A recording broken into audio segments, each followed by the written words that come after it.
Hello everyone, in this video I'm going to show you how to delete messages on Messenger for both sides.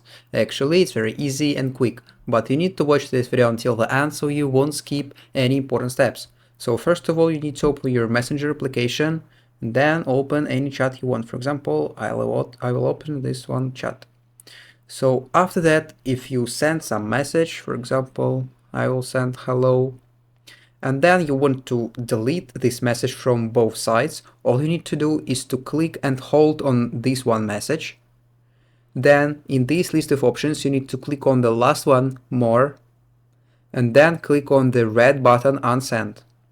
Now as you can see, you have two different options: unsend for everyone, it will delete this message for both sides, and unsend for you, it will delete this message only for you. That one person will be able to see this message. So you need to click on the first one option, unsend for everyone.